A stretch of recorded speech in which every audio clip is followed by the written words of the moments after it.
for the city of Snoqualmie on July 19th at 8:03. First thing is to approve the agenda. Does everybody approve the agenda for today?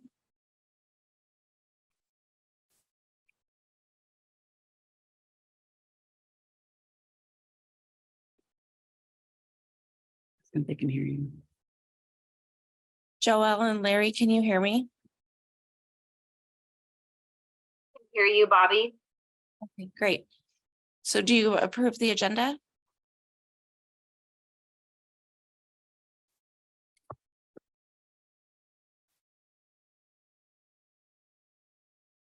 Joelle and Larry, do you approve the agenda?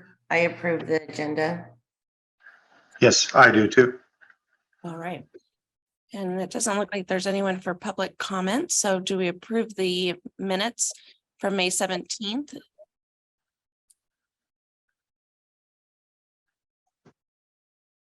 I approve the minutes from May 17th. The packet that's attached to the June 21st appears to be October of last year.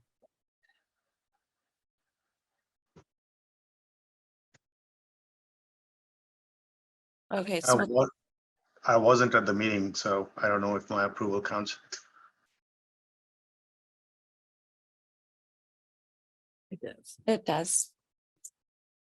Okay, so looks like next is community liaison report. Is Nicole online? Good morning. I'm here. Good morning. I'll just do a little recap of since we last met and maybe just a preview of things that are going on. We've kicked off the summer events. So we've kicked off the movies and the music. So we had the first music last week at Community Park. It was a really nice night. We had a few hundred people there. Rob McDonald was there. He's not on the meeting today, but he was there with his little newborn. We have the first movie this week. The movies have been moved to Jeannie Hansen Park, which I think is going to be a really nice location for those movies. And it's nice to activate the community in a different location than just everything at Community Park.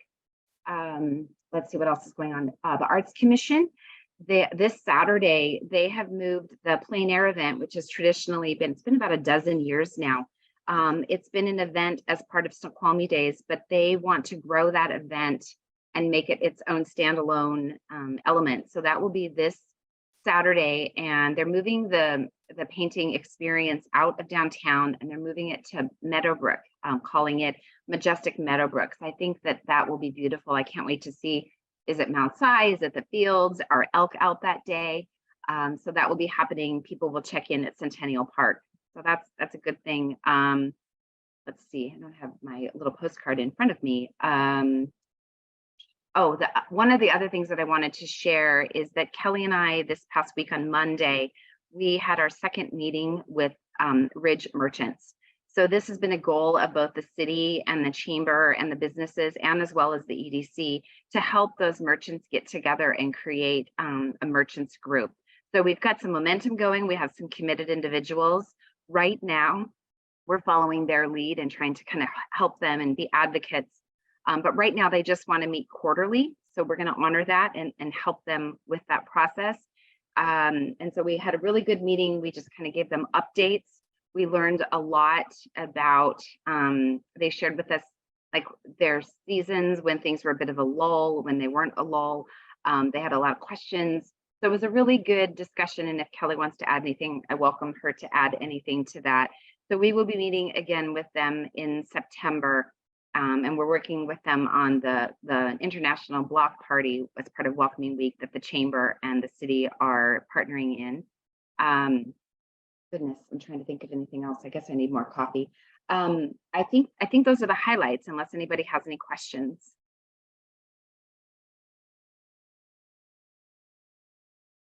Online, do you have any questions for Nicole? I guess not. I'm trying. Oh, I was trying to unmute. Sorry. This is Joelle Gibson. So I'm really happy to hear that the Ridge, that there's some activation in, All right, some activity or whatever you're trying to say. I haven't had enough coffee either with the merchants getting together there. And how many, I was just curious about that. How many participants were at that meeting? We had 3 participants were both participants from the previous meeting we had and this meeting. 2 of them were business owners that are located along Central Boulevard. Another one is a business owner that's located in a building that's just next to No Boat Brewery. And so we've had, between both meetings, I would say we had about 10 different business entities, but the 3 people were the solid between between the 2 meetings, which Joelle, I think with downtown merchants, sometimes it's always a bit of a core group, and we're already seeing that core committed group. I think that's great. And I also like the idea of possibly doing the quarterly as well, because I think there's a little bit of just repetition and the same information every meeting. But if it was like more of a quarterly meeting, that might get more participation. So I like that. Are you thinking that for the downtown merchants, Joelle, as a model, or just advising this group as they start out to just do quarterly? I think it's a good idea. And I think that's something that possibly the downtown merchants might want to consider. And I was going to talk to some of these core members and encourage them, if they wanted to attend maybe one of the next downtown merchants meetings, just to kind of get a flavor of what, a solid group, kind of what they can maybe aspire to. But I think that's a fantastic idea. yeah, but Kelly and I, we're in it with them, and we're going to keep them through, because as you know, to come together as a group and to form a 501c3, that's a really big undertaking. So we've got to start now with just building this cohesive group, which it looks like we've got a solid foundation. Yeah, but Nicole, also they're not intending on doing a 501c3 at this time. Exactly. And Joelle, maybe you can address this too. Majority of them are having such a workforce problem that the meetings and actually setting events are just beyond what they can do currently. Yeah, 100%. It's like the want is there to have all of these events and things going on, I'm sure, on the Ridge and as well as downtown Snoqualmie.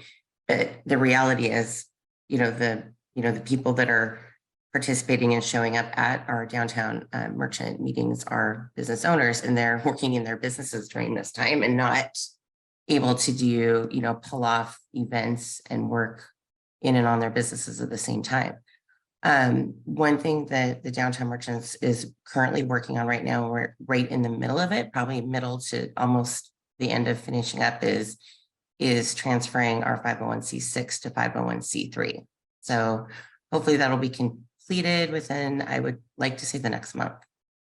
Joelle, what does that mean? It means that we'll be able to, and I still don't know a whole lot about what the differences are, but I know we're going to be able to get sponsorships and do more things with that. We'll be eligible for more grants, as Kelly was trying, Kelly's been asking us the last couple of years that it's super important that we transfer the 501c6 to the 501c3. So she might have some more articulate bullet points and why this is so important, but we're in the middle of getting that done, and we've hired an attorney, and we're just finishing up. So just for the record, when they first began this, I begged them to do a 501c3 and they did not listen. So the difference between a 501c6 and a C3, there's quite a big difference. A 501c6 is a member-driven nonprofit. And when people give money, it is a marketing expense. And so they cannot take that off their taxes, but just for marketing. A 501c3 is a nonprofit that when they do events, the money can go in as a donation. Correct. For them, and that is a huge benefit for that. And if we ever go into Main Street, which is possible for us to do eventually, they will be able to get it's 11% tax, or whoever does the B&O tax, they can donate their B&O tax to a 501c3. They cannot to a 501c6. So, and most of the grants right now are also 501c3s that are out there. So that's why we wanted to make sure that that was serving the downtown correctly and not as a 501c6. Thank you.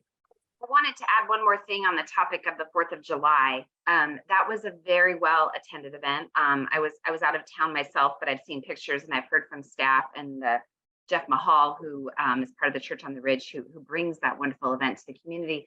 So just a few things about that. In the last couple of years, a lot of communities aren't doing 4th of July or fireworks shows or fireworks as part of their summer festivals, which I think we're going to continue to see the attendance impacts because people still want to come to a show.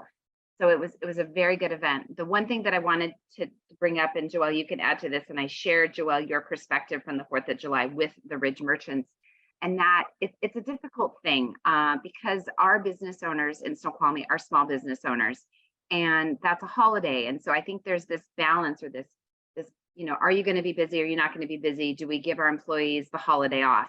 Joelle and a few of the other businesses downtown were open and it was busy. And that event brought in probably 5,000 or 6,000 people into the community. And Joelle's experience that day was there was people, but not enough of the stores were open. And the only food service that they were able to get downtown was ice cream. Joelle, I keep saying your name, Joelle. If I had $1 for every time I'm saying your name today, I think I would be a winner. But Joelle is a great ambassador to the community as a whole, and she kept sending people up to the Ridge for some experiences up there. Well, then opposite of that, when Kelly and I spoke with the Ridge merchants, a lot of them were not open. And so, but that one of the businesses that was open, and I'm just going to call it out, it was Swirl, the yogurt store. Her day was one of her top 3 days of the year. And she really, saw just how busy it was. But it sounds like a lot of the other businesses on the Ridge weren't open as well. So we need to look at this, and is there opportunities where we can talk with the event planners and the businesses, and how can we place things, or what can we do to try to serve the community that comes into Snoqualmie, and how can we leverage that and the tax revenues?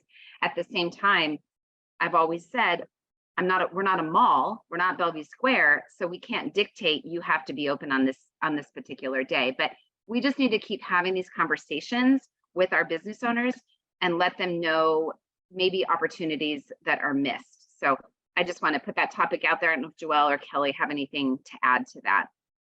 Well, Nicole, to your point, I know that there's been frustrations, and it's the positive negative. So I don't want to put Jeff down by any means because he does an amazing job, but there has been a lack of communication between Church on the Ridge and the merchants, and bringing in food trucks and not having food trucks. And so in the past, and they just decided to be closed down because there was alternative options for people to visit. And so they weren't as busy. But I think as the 4th of July has become such a big deal within the Valley, that could be a great thing to circle back, and maybe 1 or 2 restaurants, or venues are open to collaborate with Church on the Ridge.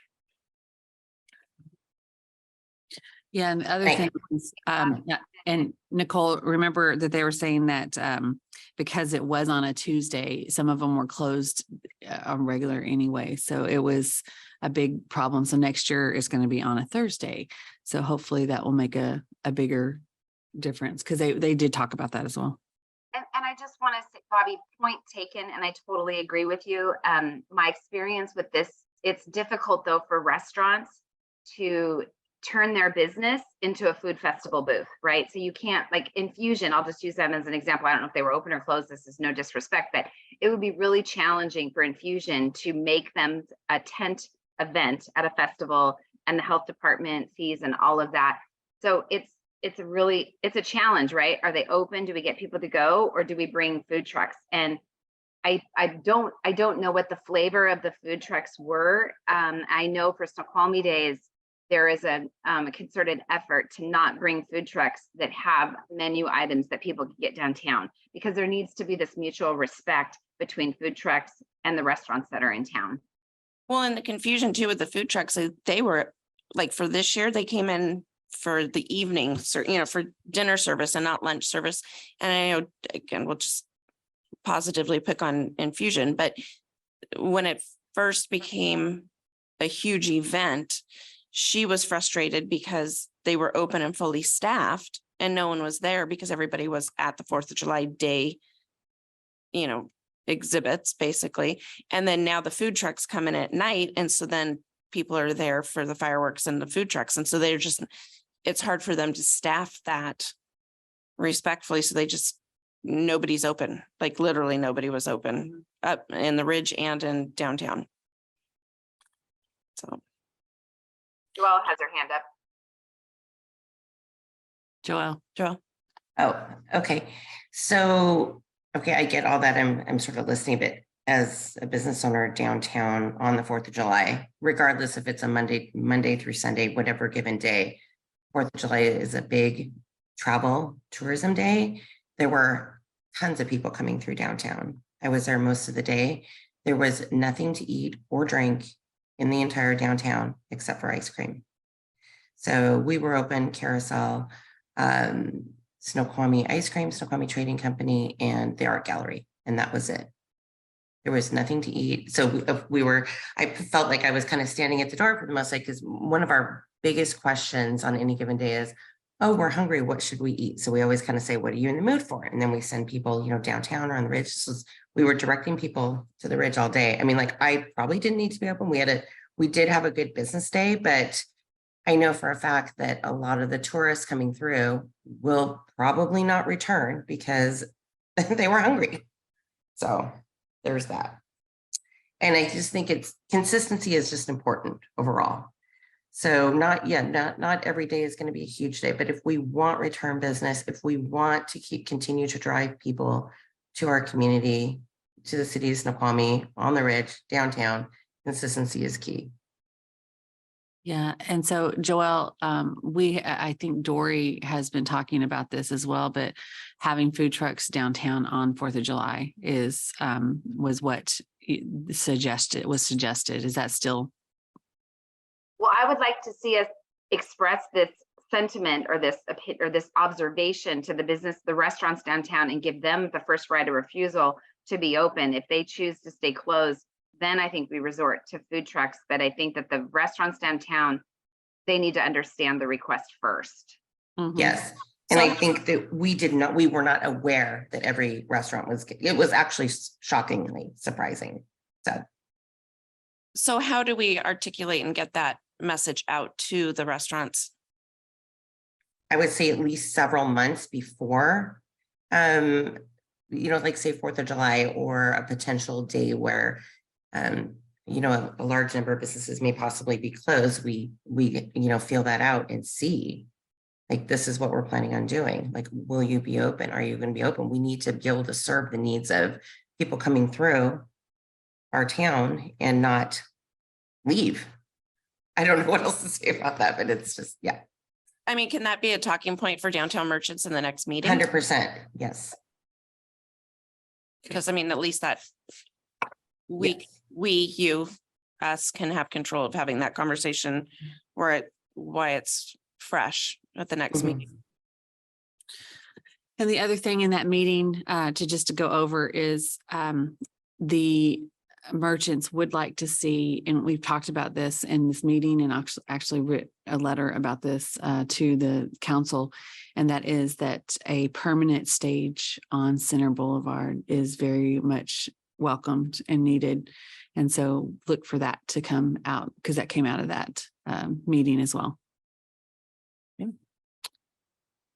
Anything else on? Larry has his hand up, Bobby. Oh, Larry.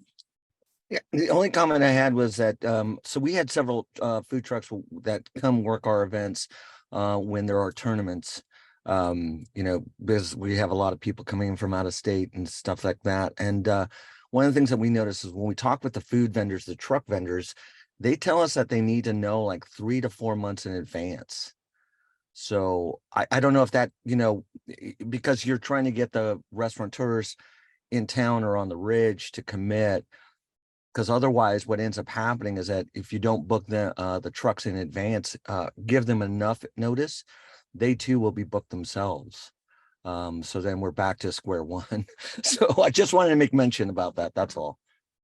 No, thank you for that heads up. That's good for us, especially when Kelly and Nicole are meeting with the emergency quarterly. That's a good takeaway just to put in their back pocket.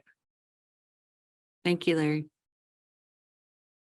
Okay, so I think next would be chamber. Okay. So I want to let you guys know that I had an incredible meeting with the Port of Seattle and the cruise lines. I went down to Seattle and had a great opportunity to get to know a lot of the big head guys with the Royal Caribbean and Ovation of the Seas, which is the same thing. And am going to be bringing back some ideas from that. We're meeting again one-on-one. And so I'll bring back some ideas on that to bring some of the tourists that are on the cruise ships here, and then also an opportunity for some of our businesses to be able to sell their products on the cruise ships. So really excited about that. So we'll have more information on that. This Saturday, July 22nd, we're doing our 3rd annual search for Sasquatch. Really, you'll see a lot of people through town on that. And we're really excited about that. I think it's going to be a really good thing. And if anybody would like tickets, I can give you 50% off. So you put in there chamber 50 on all uppercase 50, and you'll get 50% off. So it's a really good deal for somebody that wants to go and do that. I wanted to let you know that we're also having a luncheon on September 27th, and we'll be returning after the hiatus we took for summer. It's going to be a really important one. It is all about AI, and we actually have some very big people coming from Microsoft to talk about what is the impact of businesses on that. So really excited about that. So you might want to put that on your calendars, and we'll start opening it up and start telling. We don't know that yet. We're still working on that, because that's a big issue here. We don't have a lot of places to have luncheons. Anyway, we're working on that. We will have, we've been started this thing called the Young Professionals Group. And it has been amazing to see the entrepreneurs, the young entrepreneurs that are like 23, 24, 25, that are coming out to meet. And it's been a really eye-opening experience to be able to get to know these guys and see what they're wanting for our community. And it's a lot. And they're really excited. And we're going to start really working with them to start making more of an impact in Snoqualmie. So I'm really excited about it. When and where do you guys meet? So it's twice a week or twice a month now. And the next one I think is coming up next week. It just varies on, but we did one at the Snoqualmie Falls Brewery. We did one at Iron Duck. We did one at Infusion. So it just depends where we do it. But it is amazing to see, because everybody talks about how bad that generation is, but they're actually doing really well. So, and really interesting businesses. One of them has it's called Brick Tactical, and it is Legos. He creates Legos and builds and makes them, and has permission from Lego to do it. But some really interesting Legos to put into the Lego set. So it's really cool. So anyway, and I could not believe he was making a big business out of that. But it is, and he's doing it all over the world. So there's some really cool stuff that's happening in the city of Snoqualmie as well with these kids. So we'll bring that later. We are doing a mural festival in 2024, and that is going to be in conjunction with all the cities in Snoqualmie Valley. And it's just for us to be able to get people out and about. We're actually going to somehow figure out a way to hire some muralists during the time period that we're doing the festival to actually create murals on different places. And some of them may be temporary. So we'll start talking a little bit more about that, to have some temporary. And we'll bring in the art commission once we get this more detailed. So that'll be happening as well. But I just want to let you know that's happening. we did have a technical assistance day, and we brought 26 new businesses that are planning on having businesses or thinking they've already created a small business. And that was pretty amazing as well, kind of similar to the young professionals.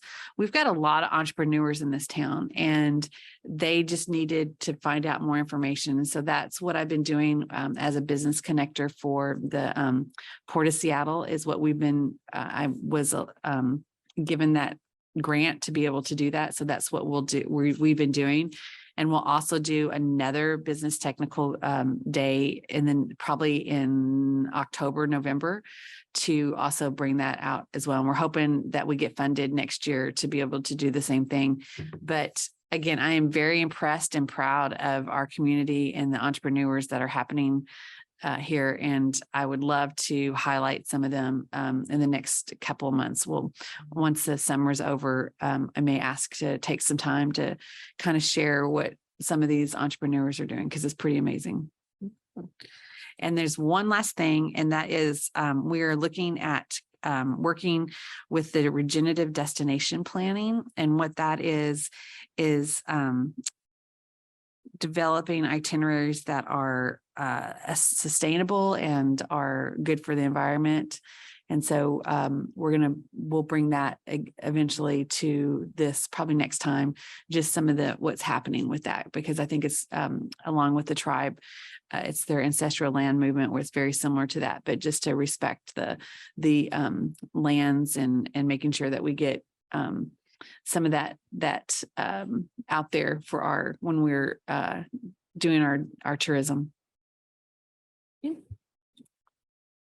Thank you. Online, is any questions or comments for Kelly?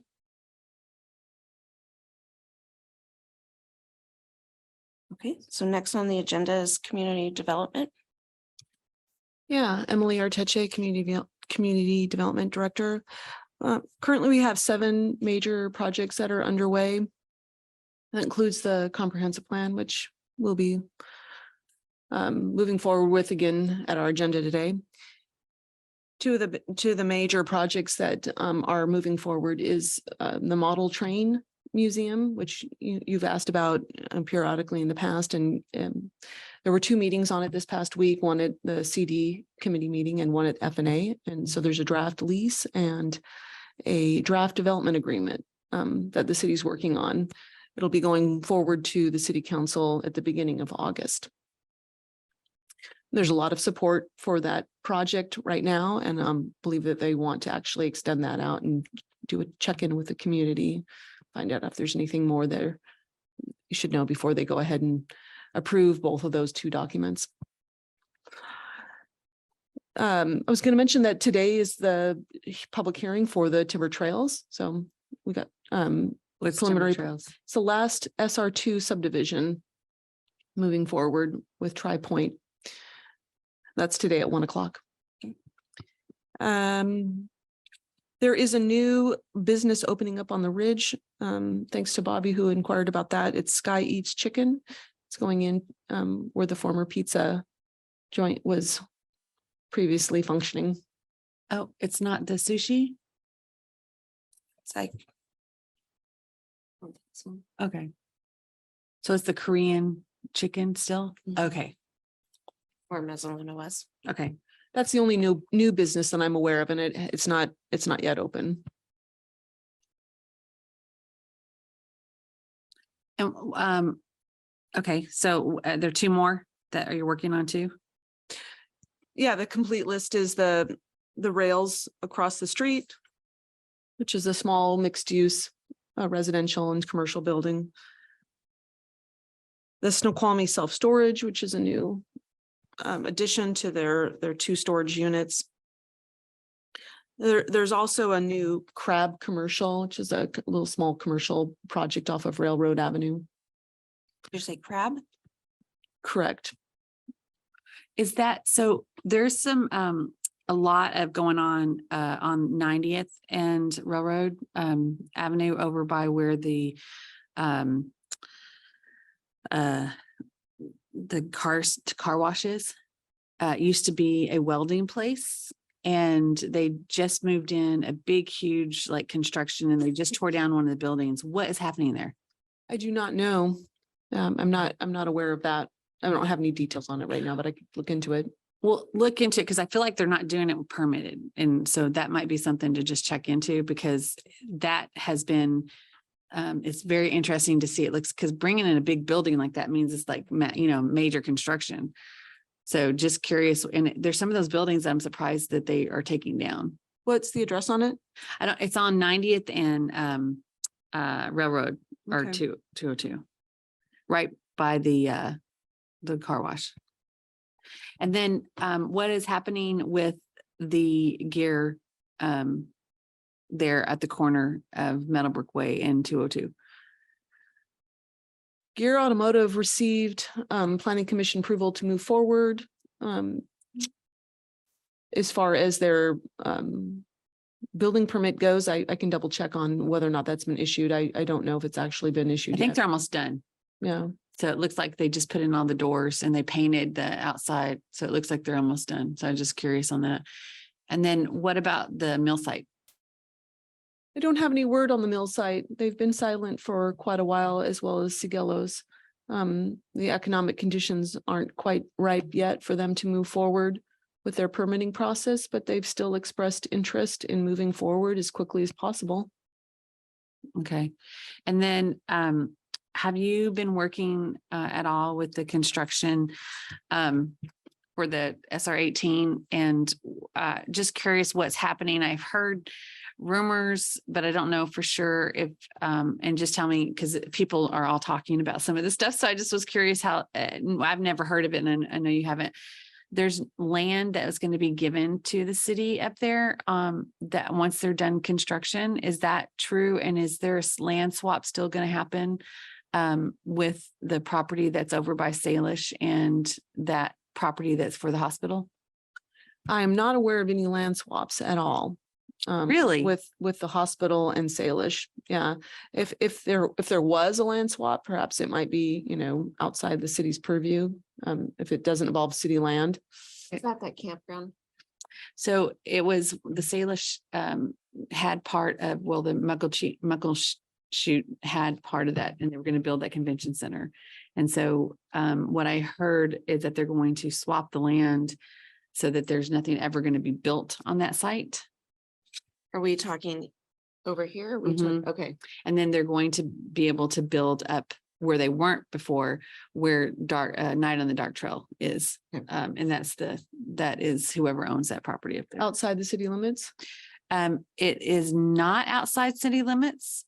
And so that's why I'm curious, because there's been quite a few of people talking about it. Let's talk after the meeting and we can take a look at the map together, but I'm not aware of any of that. Okay. Because there's been chatter for years about this, the campground and night trails. Yeah. And it's whether the city owns it or doesn't own it or is taking it over or not. There's been years of that. Yeah. And then the other part was we've had a lot of, and I've sent them to Dana, request on what's happening with the construction company, Asion, I think is what the name is, that is doing this SR 18. Our businesses actually asked this as well up on the ridge, and we would love to be able to offer them some way of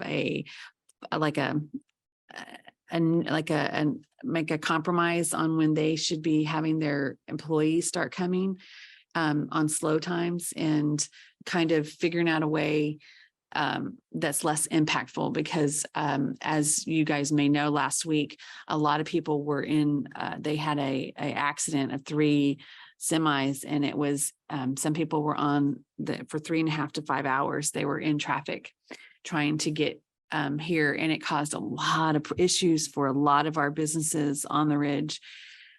So it's not good. And we know we have to do this, and we know that, but we've got to figure out a way to bring some kind. And Larry, I don't know if you had any issues with your people that day. We did. We had several that couldn't make it to work for almost 3 hours. Yeah, and would it help you as well if we could figure out if there's a better way, a time period to maybe fix some of their times that they're coming to work? Boy, that's a great question. Yeah, I'm sure there are probably some optimal times that we, you know, that we wouldn't want them to be doing work, but uh, you know, we'd have to look through. Most of it's in the afternoons. That's when, you know, we have additional classes and stuff like that. But for the summer, it's a little different, right? So we're having programs start at, you know, 7 a.m. all the way till, you know, 8 or 9 at night. So we get affected either way. So, Okay.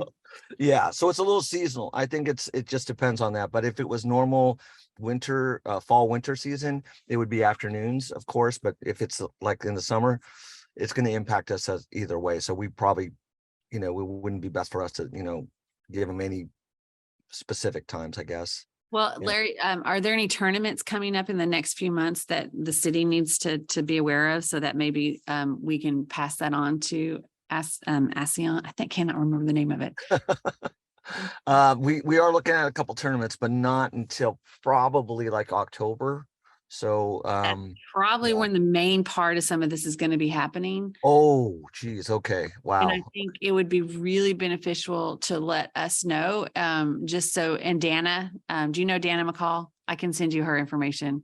Yeah, okay, that'd be Um, great. I think it would be really beneficial to know, just in case you have to give them different directions to get into Snow King. Yeah, Kelly, yeah. Kelly, can I ask a clarifying question? You're talking about the construction on 18, is that correct? Yes. So what you're wanting to do is to maybe build like a schedule, or to know when the construction will be bad, so that we can share that with the business community, so they can share that with their employees. So perhaps they can stagger their commute times. Is that the goal Yeah. here? And Okay. and the like tournaments and different things like that, because they're going to have to be able to communicate that with a lot of people. Well, and I think Dana's been doing a really good job of pushing out information regarding constructions and closures and all of her e-news. And I think that we need to continue to finesse that and make encourage people to sign up for the e-news or different things like that. Or maybe she can get a listing of the businesses that are in the community, so she can email them direct on their distribution better if they sign up for it, so Yeah. that then they could be pushing that out to their employees. Because I don't think we're going to be able to control the construction per se. We're We not can gonna advise control it and as say, hey, much. we've got this tournament of like 10,000 people coming in. What's your schedule? But I don't know how much we can affect change on the construction schedule. Yeah. So what I really want is for ASEAN to actually have a meeting with all of the businesses and just let them know some of the stuff that's happening, because that to me would be the best thing, directly from the company. Yeah, just collaborate with it. We can try, right? Like, I know the city, we worked really, I'm not speaking good English today. We worked hard with the construction company on the Parkway. And for instance, we were able to say during the Boeing Classic, let's not do any work. Yep. But, we also can't shut down the construction on the Parkway for the entire summer. There's going to be impacts, but that is a particularly large event that had impacts. So we were able to negotiate that, but sometimes there's only so much we can do. They got to stay on schedule and do the work. Yeah, but try words, but anything can help, because I know we had one of our business owners who lives in the Lake Echo subdivision over there, right? And the construction company they took away their left turn, and Right. it was very dangerous. And because of some good communication, I think we were able to help mitigate that situation because we had good communication. So yeah. I'm not saying not communicate. It's a true statement, but sometimes there's only so much we can do, but at least we can try. Yeah. And what I'm seeing with this construction company, though, is they do things without telling people. So I just want to make sure that we're ahead of that, because that was very sad that they did that to that group, the business, there's 25 homes over there.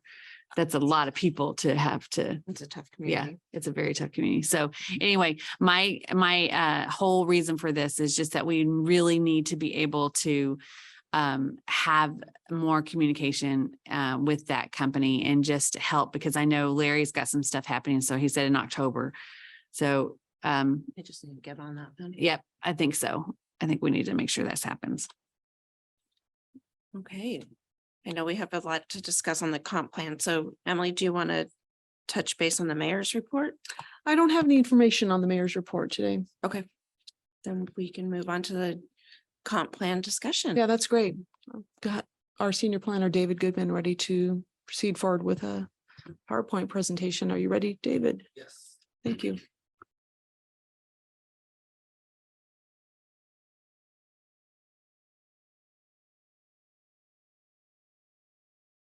Great.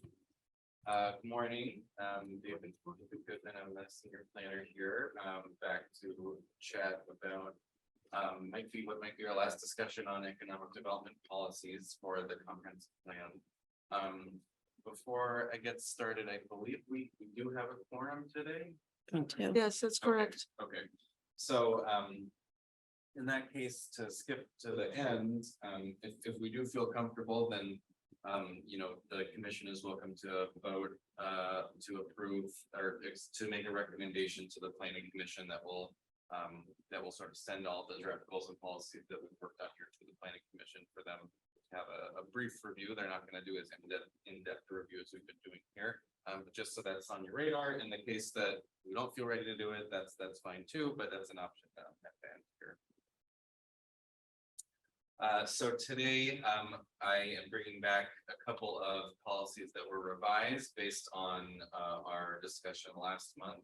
And then I also have a couple new policies that were either, you know, based on comments from last month or new things that we've either gotten feedback on from our contact at PSRC, the Puget Sound Regional Council, or you know, somewhere else. But I'll you know, be sure to call out which ones those are, so you know.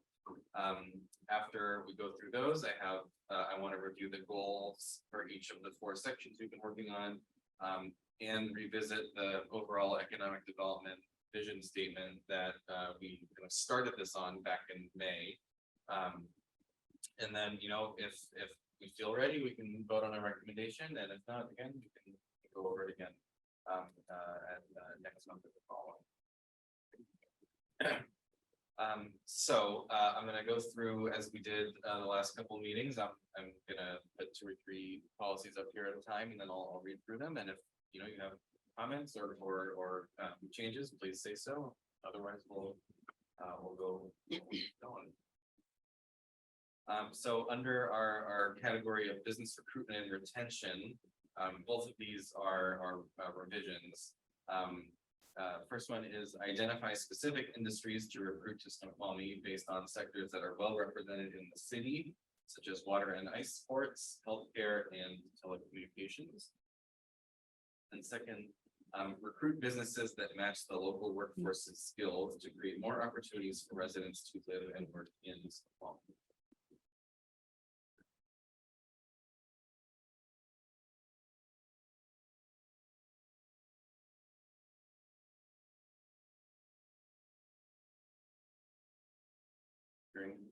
Any comments, questions, concerns?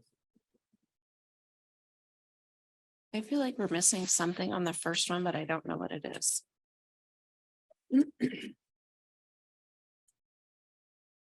Oh, well, Larry, do you have any comments? If I recall our conversations around this, did we not look at also was it businesses that were primarily in the area, or were we talking about also remote business as well? So the backstory to this one a little bit was that one of the types of policies that PSRC, the Regional Planning Council, encourages cities to have is something related to identifying particular sectors that are sort of that a city or a county has kind of a competitive advantage in, or is otherwise sort of targeting as this is the type of sector we want in in Snoqualmie. I don't know, I think that Snoqualmie is probably a little too small to really do something like that. Just because, we just have a limited amount of space and, I think we could just go out and just recruit businesses without, doing our due diligence about where we could put them.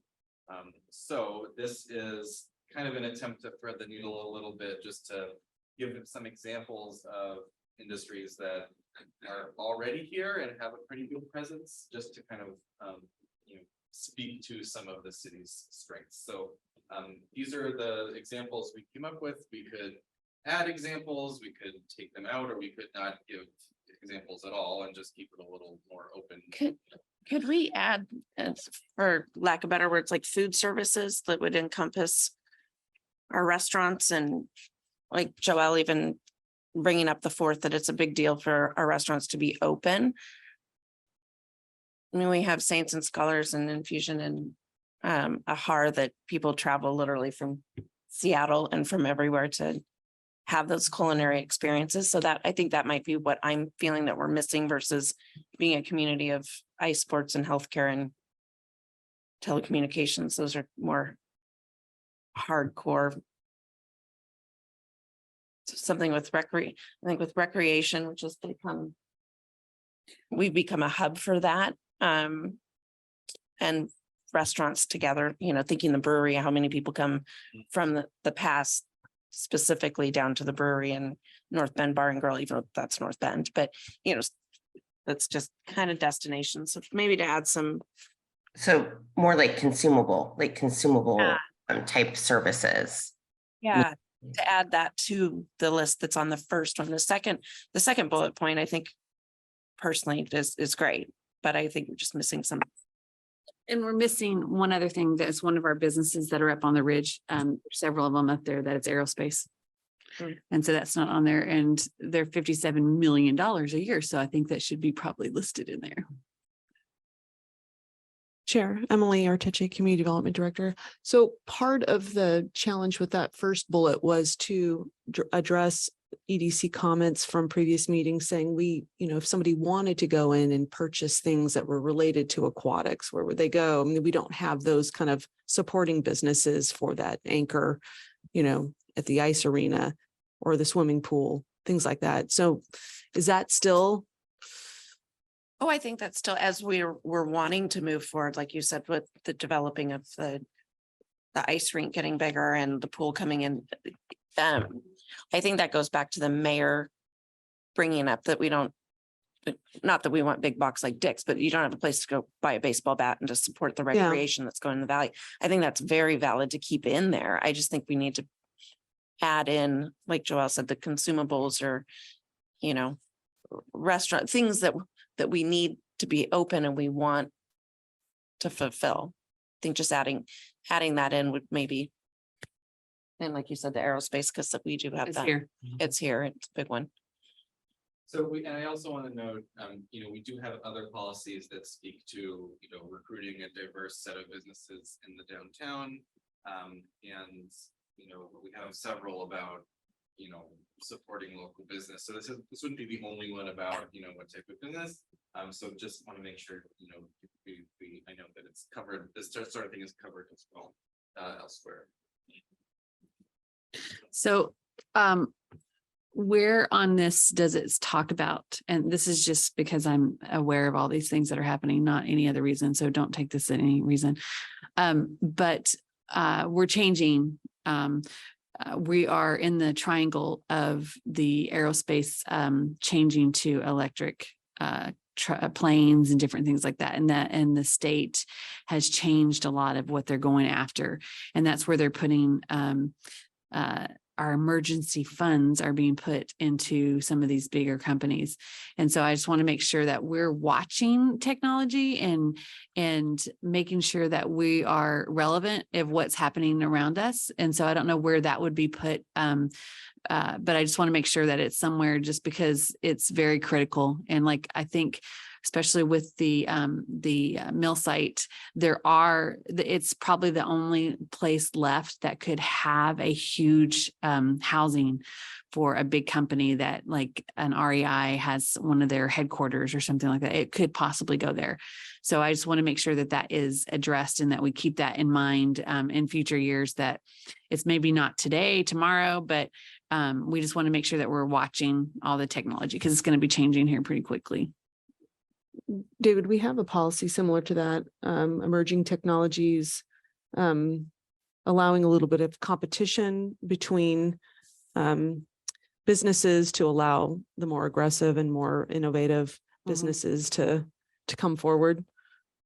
But I think Kelly's addition is really good. I think what you're saying is not only do we need to, you know, be recruiting, but we also need to be basically keeping up with what's going on, Right. so that we can keep, you know, calibrating as Right. needed to. Yeah, And it's be- very important. Yeah. And be competitive and.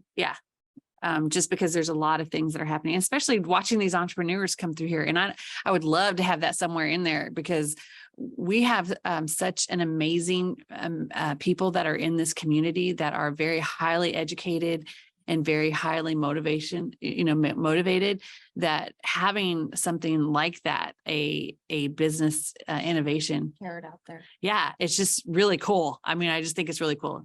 Most communities don't have this. And so we just sit in a place that is, I mean, we've got huge Stanford graduates and MIT graduates and all kinds of stuff. And that's unheard of anywhere else, right? So, well, Bellevue probably does too, but we definitely have a lot of people.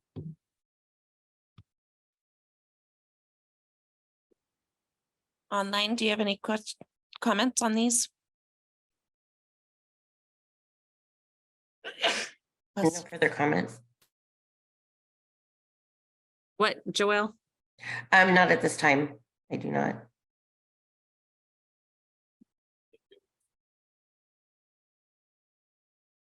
So under a couple other new ones, under planning and investment, consider creating a Meadowbrook retail district that promotes additional retail and service options for residents and visitors. And then something sort of related to what we were just talking about, ensure that Snoqualmie has sufficient infrastructure to support electric vehicle charging and other emerging climate friendly technology. No, that's good. So refresh me on where's Meadowbrook Retail District? So, I don't know if I have a map on here. So Meadowbrook is, as I'm gonna get this great names wrong, but as you're going towards sort of behind the high school, kind of right before you go over the bridge. Where Segalos is. Their process. Where they're processing. Where their processing is. Okay. So this Yes. one, you know, there's obviously a community of businesses there already, and I don't mean to, you know, there's absolutely no disrespect meant towards them. And there were some comments last week about quote unquote activating that a little more, and it's, you know, it's not really a retail area at the moment, which is fine. But it could be, It could be revitalized. especially with the mill site going, that would be access to there. So yes. No, I think that's great. It needs to be revamped and revitalized, and It looks like it's ripe for a microbrewery or, Yeah. you know, some sort of. as everything develops, that Yeah. definitely could be a landing spot if it, like you said, a brewery, whatever that looks like, would be great for that. And I just want to note also, like, by putting retail district in here, it's sort of a reference to the downtown retail district, which has, you know, some restrictions on what types of businesses can go in. With the goal of having more retail and more, you know, businesses that are a little more friendly to, you know, people walking around and going shopping than, you know, other types of businesses, which I don't mean to disrespect whatsoever, but businesses that are not so much, you know, tourist oriented. Well, I mean, there's vacant lots, right there. So I mean, even for the amount of people that go to Centennial Field and the dog park and Mount Si Golf Course and the high school and the events there, you know, to revitalize that would be great. And just a little side note, the Riverwalk, that's going to be there, just to make sure that that is all still connected, because everybody wants that. Yeah.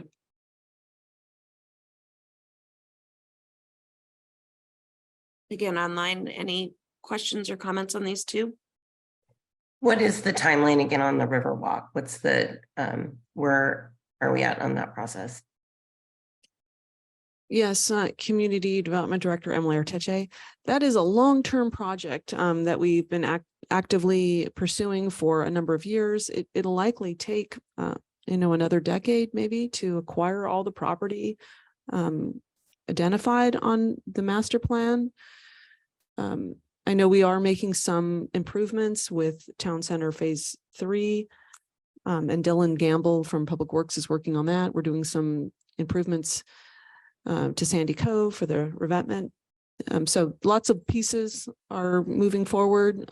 Acquisitions is the largest and most complicated and takes the longest.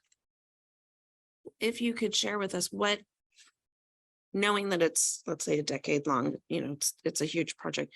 What is the next potential step forward that we could see or know about regarding the Riverwalk?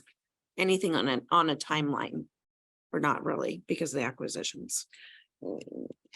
We have a few properties identified for acquisitions. We're just completing one right now. It'll close at the end of September. It's the first one that we've had in probably about 5 years, 6 years since Nicole Sanders was managing that project. So that's a great step forward. And we're just building some momentum to identify the next properties that we would like to acquire.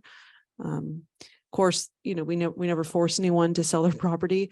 We wait for it to come on the market, or we simply just ask if they're ready to sell and negotiate with them.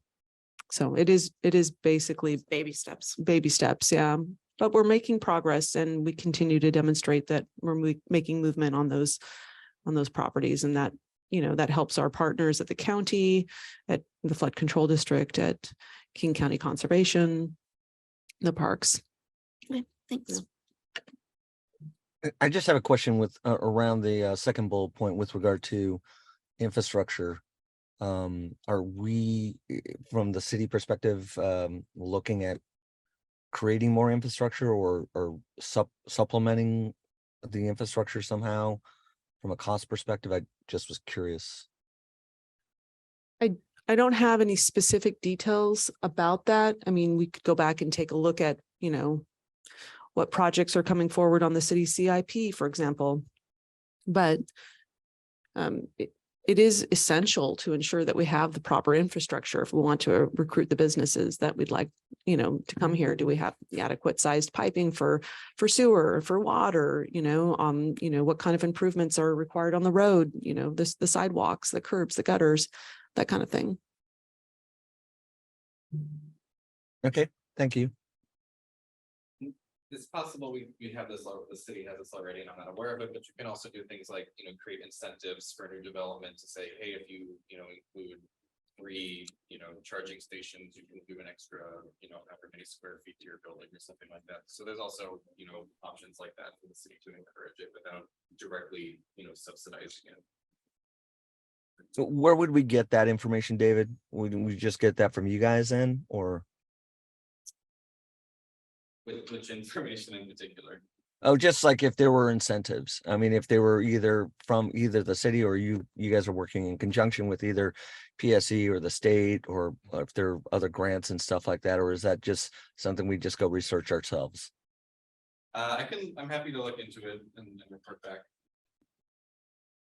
Okay, because we're planning on putting solar on the roof of our facility. And we're also looking at, we've already plumbed in for electric car vehicle charging. So those are 2 projects that we're looking at funding for next year. So that's why I'm asking, just curious. Thank you. Larry, come talk to me about that, because I know there's Tesla is looking for some other spots in Snoqualmie to put in car charging stations. So let's have a conversation about that. Okay. Great. Thanks, Kelly.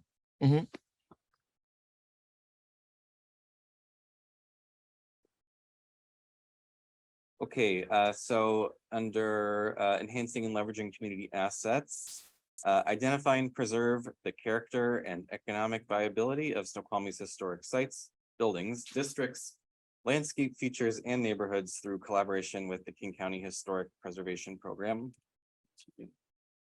And protect and promote institutional, cultural, and other unique uses such as the Northwest Railway Museum, Pacific West Rail Model Train Museum, Meadowbrook Farm, and the Snoqualmie River Walk.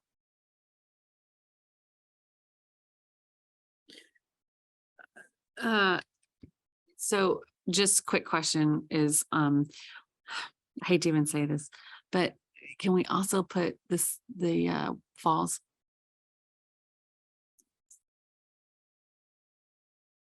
Well, I don't know. Do you want to take that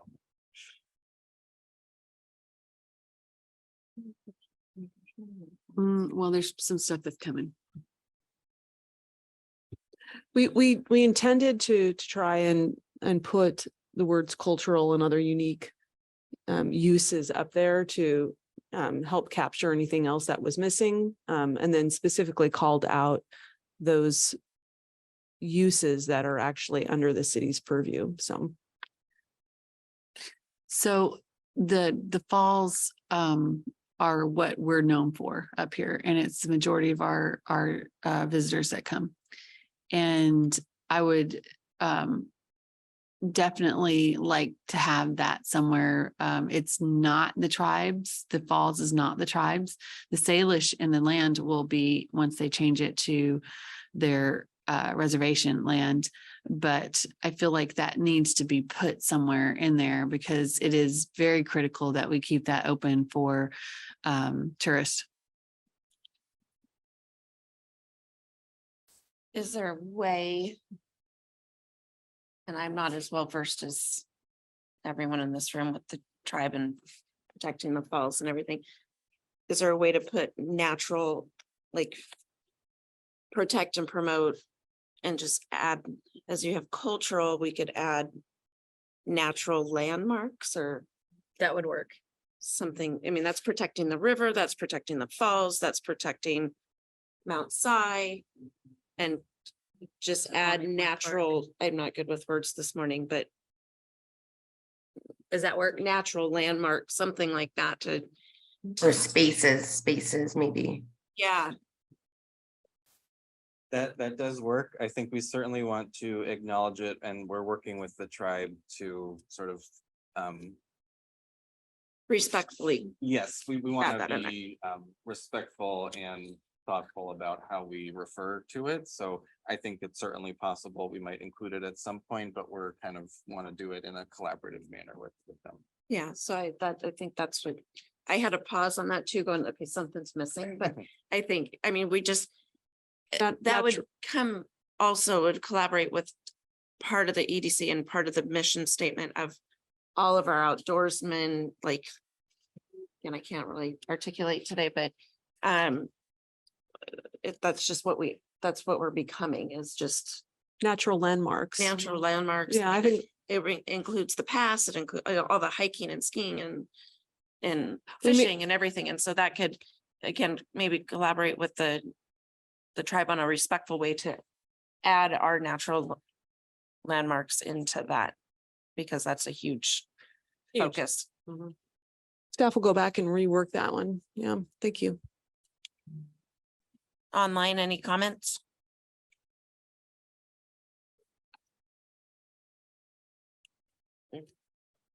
Um,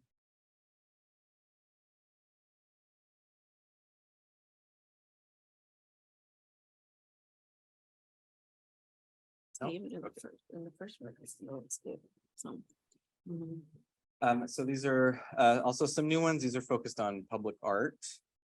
Enrich the cultural lives of residents and visitors by placing art in public spaces in a manner that enhances Snoqualmie's unique sense of place.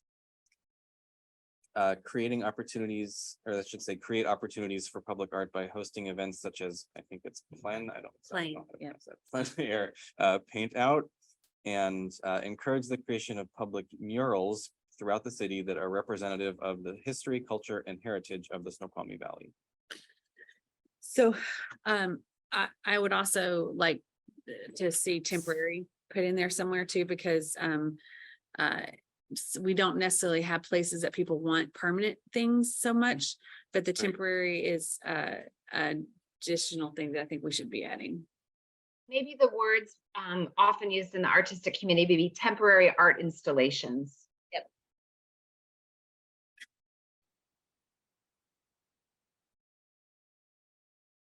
And what is the plein air paint out? I know that's in it. You have such as. Oh, Bobby, what it is, and that's what's gonna happen on Saturday. So artists go out in the outdoors, sit with their easel, their paint, and they paint the scene in front of them, the landscape in front of them. So it would be like if you had a model in a studio, you'd be painting the model. This is you're painting the landscape.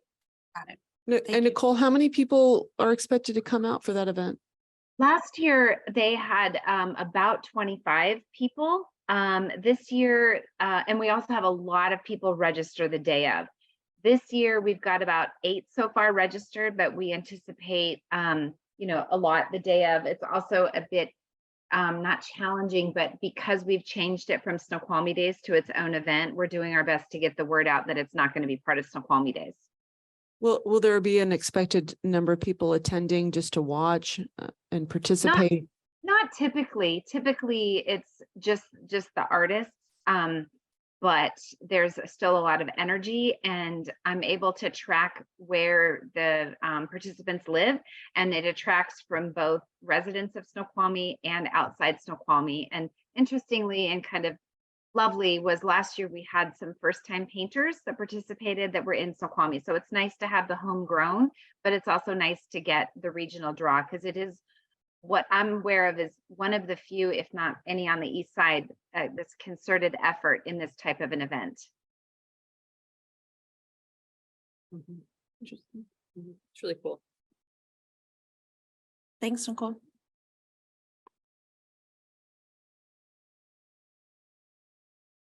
Any other comments on these?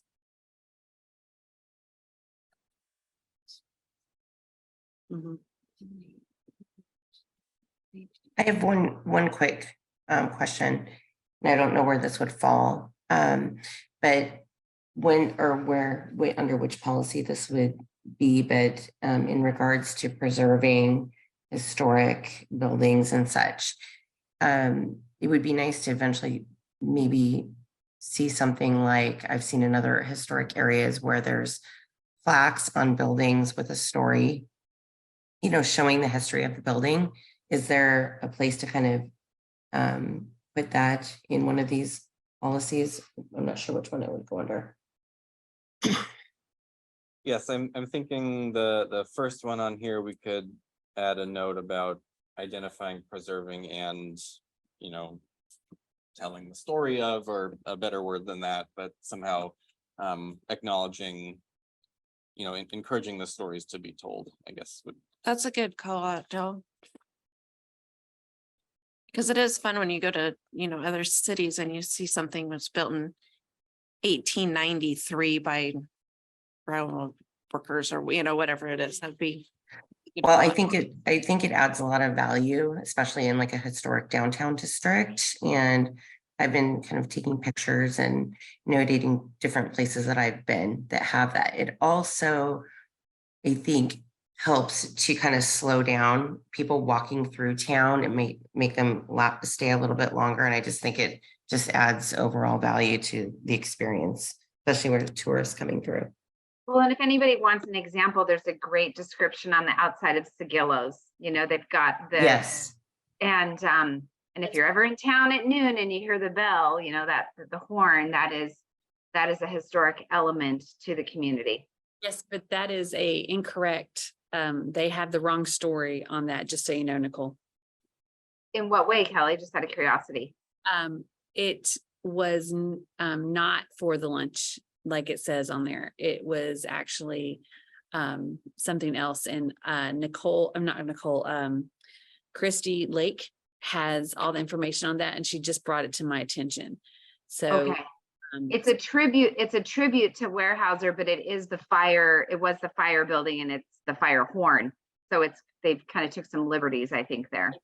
They did. Yes. And so, yes. So yeah, that is, just wanted to let you know that.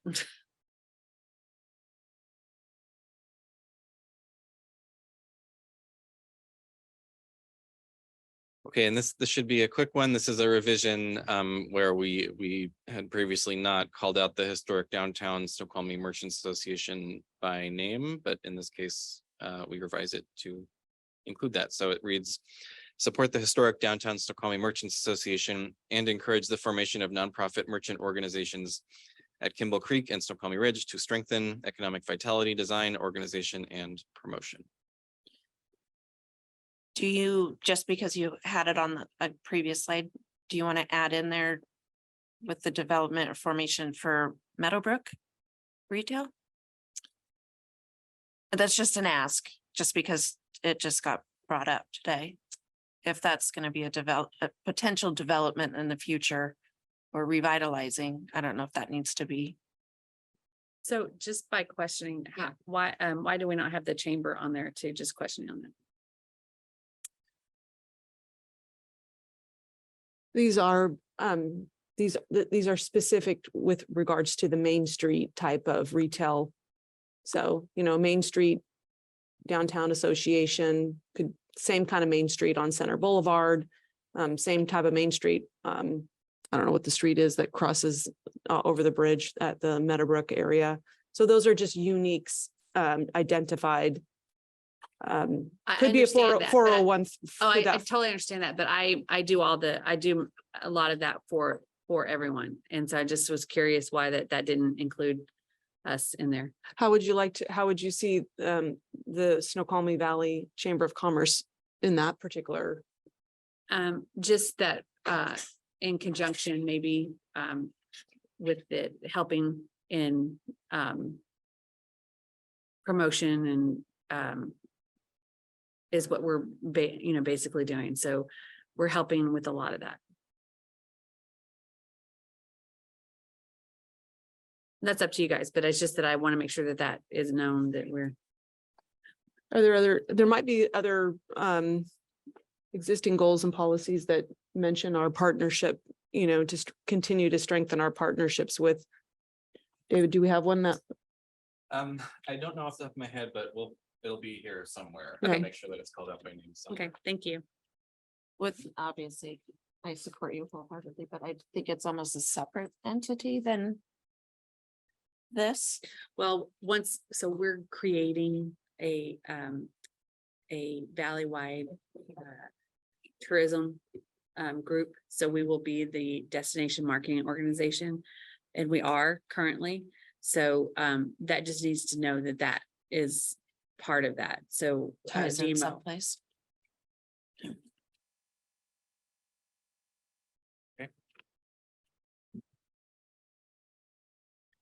All right, so that was it for our policies.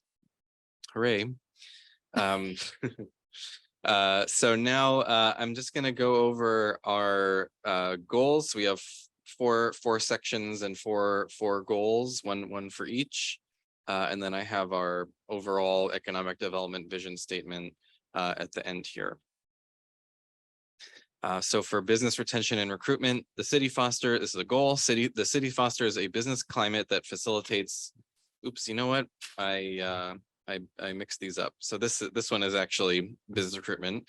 The city supports the continued success of local businesses and recruits businesses that meet the retail needs of residents, offer diverse employment opportunities, enrich the city's unique character, and generate revenue to support city services. So that should say at the top, business recruitment and retention. So other cities are also putting diverse on there. So I just thought maybe you might want to put that somewhere. You know what? Because they have offered diverse employment. Diverse as in? Diverse in the recruitments of business, diversity in the businesses. And that's like what we're seeing through all of our talks with these merchant groups too. A lot of them want to see like a Nicole, help me on that. Like a supermarket that is for other cultures. What would that be, the offer diverse employment opportunities? Sorry, I had to unmute. There was a desire for a second grocery store, but if we're which is a challenge in our community, but a smaller international grocery store, like an Asian grocery store, that was brought up at a meeting, which I think would serve the emerging international demographic of our community, but also it was pointed out to us that a lot of the surrounding communities, Sammamish, North Bend, don't have that, and so often those are draws. So instead of having leakage out of Snoqualmie, we could potentially bring some people into the community. And just know that 65% of our students will be non-white. I think it's next year, the year after. So I just want to make sure that that is totally represented in everything that we're doing.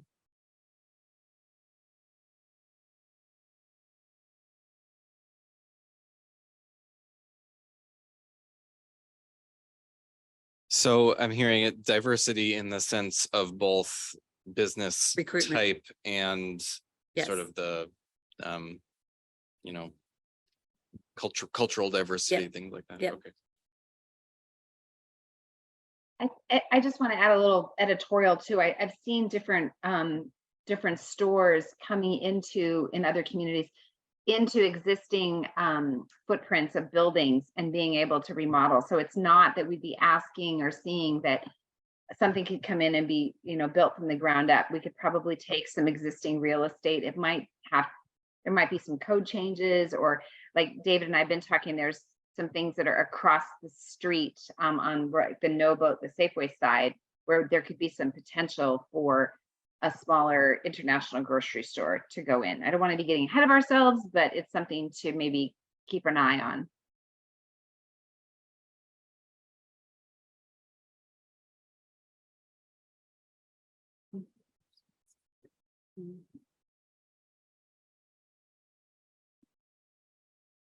So for second section for business climate, the city fosters a business climate that facilitates economic development through its regulations, permit review processes, and enforcement actions, while effectively preserving and protecting the area's environmental and cultural resources.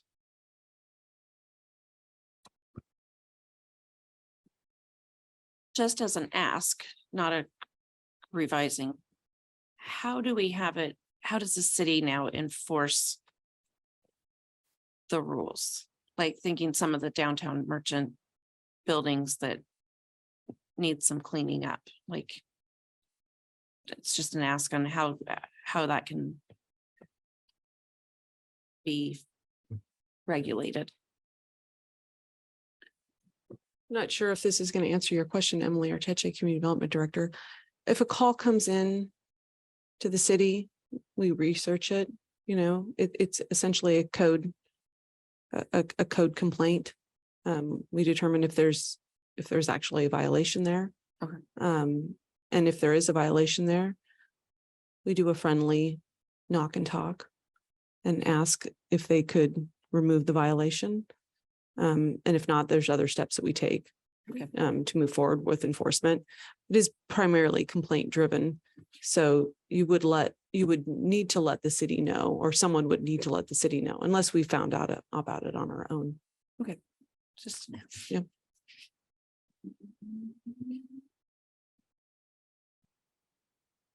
So goal number 3 under planning and investment, the city effectively advances its economic goals through its land use regulations, long range planning, and capital investments.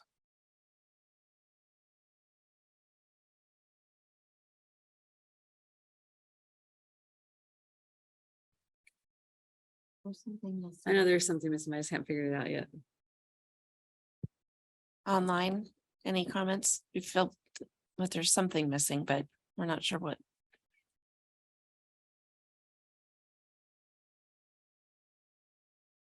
Maybe something sort of related to what we were talking about a little earlier about kind of planning specifically for, or staying aware of emerging trends or industries, and then planning effectively for those. That would be awesome. Thank you. Like progressive enhancements. Yeah. Something like that. I mean, that kind of goes with the long range planning, but I think something with progressive, or we don't want to put forward thinking, but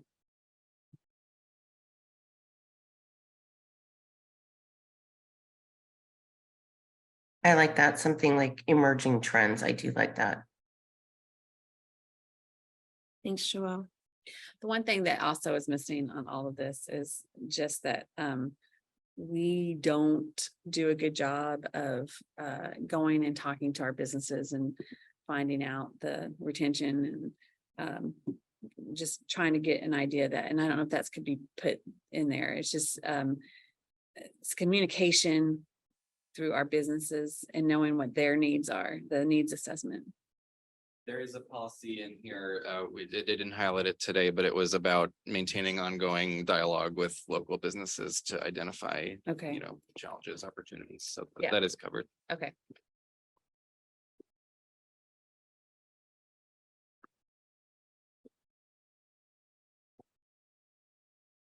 Okay.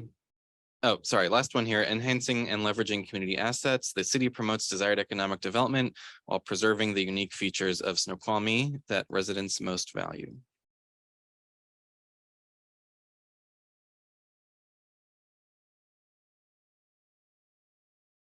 So can you explain this one a little bit more? Sure. So the policies under this section have to do with basically, you know, taking Snoqualmie's, you know, structural advantages. So that's everything from, you know, the historic downtown to to our natural resources to, you know, everything like that, and trying to, for lack of a better word, capitalize on it to promote tourism and, you know, continue to make Snoqualmie a wonderful place to be, without, you know, overdoing it to the extent that it sort of starts to erode what made it special about, what made it special in the first place. So that's the balance I think we're trying to strike here.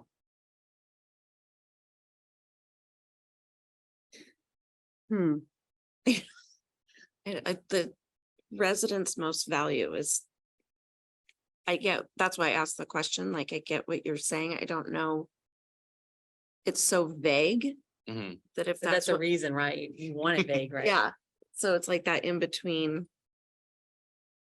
Most value could, I mean, it's just, You could just put that features that Snoqualmie values. Or just leave off that residents most value.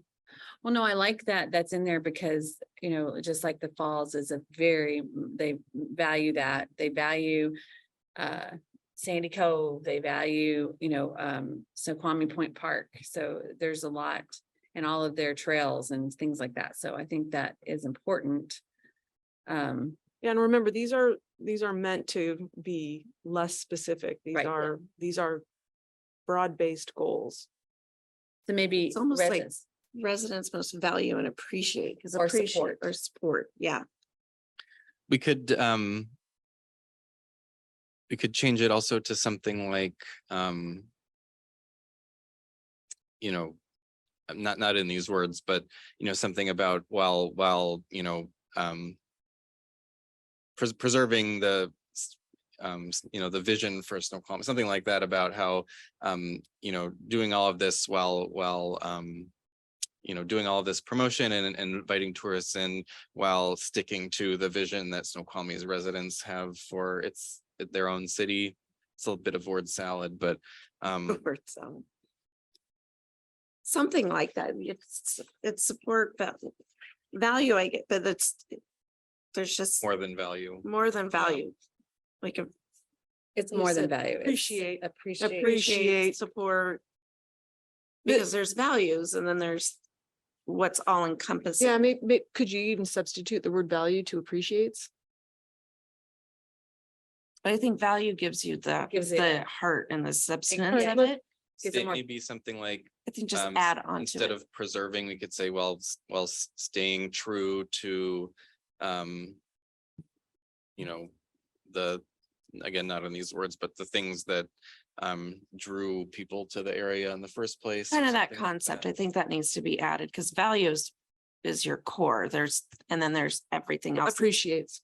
appreciates. Yeah. And encompassing, which would add in the falls and the points and. It's a tricky goal to Yeah. balance out because it you don't want to lose the specialness and the quaintness and the uniqueness And that's, by exploding the economic So development. maybe we just put. I mean, the I'm agreeing with you in my residents' nodding. Most value and are known, or something that are. Just that little bit, not just don't eat it with most value, but like, and are attributed to the valley, or. Natural features, what did we use in the other one? Well, and if it's enhancing and leveraging assets, I don't know that we need. By preserving the unique features, the natural features, is that what we're referring to? It's unique. It's natural and built, actually, it's natural and built features. I think, I think that's fine if you put natural and built features. and just tie it all together. Yep. Yeah. I mean, in some ways, I hope you're seeing that these goals and policies, they kind of, they're a little bit repetitive, you know, they build off of each other. They're not standalone, and they're not meant to be, and they'll mimic back to other elements in the comprehensive plan as well. So you'll see features of what you see here, for example, in the land use element, you know, Yeah. when we get to preservation of buildings and other things like that. Online, do you have any comments or questions?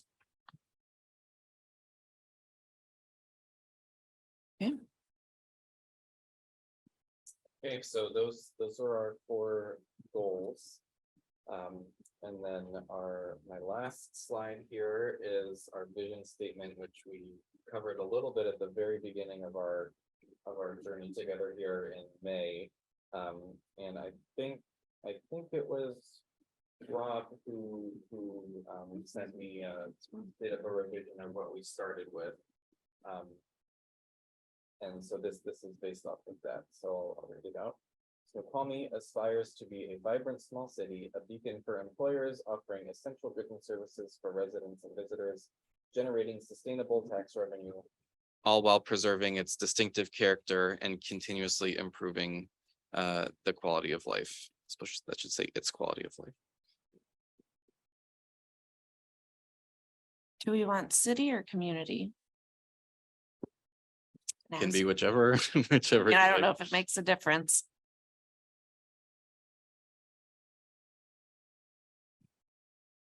I like B. Yeah, is there any way we just put sustaining continuously improving and sustaining the quality of life?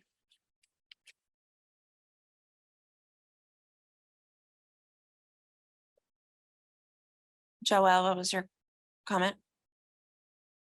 Well, I like city above. I'm still looking to see if I have any suggestions for the last part.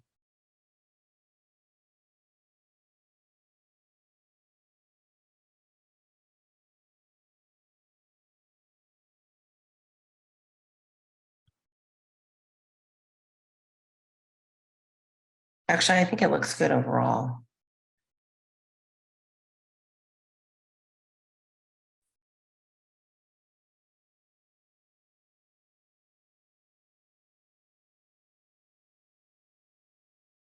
Okay, We're good. thank you. So I think, you know, there's certainly some revisions I think we're going to make based on your feedback from today.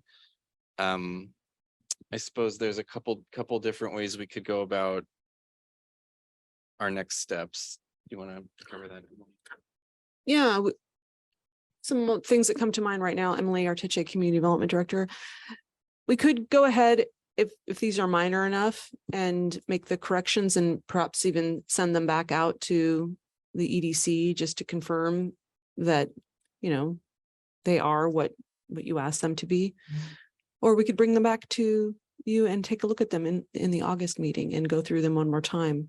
One thing that we would like to do is we would like to move forward with a recommendation as soon as things are ready, but also knowing that time is of the essence, and we'd like to move this forward to the Planning Commission so they can take a look at it, and then it can go through the next round of review at the CD committee and then onward and to the City Council.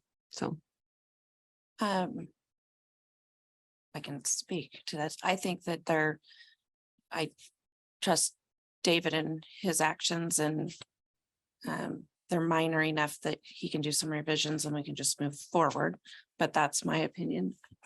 Online, I think it should be sent out to the, because there's some that are not here. and I think it should be sent out and then let them look at it. what is the timeline for them to be revised and then sent out to the EDC? Like we could have a week. Like if you did the revisions and then the rest, like for who's not here and present, could actually take a look at that. And then we can just do a quick revision or revise Yeah, review and I then, think David and I would probably want to talk, and make sure that we have adequate time, to update and get out.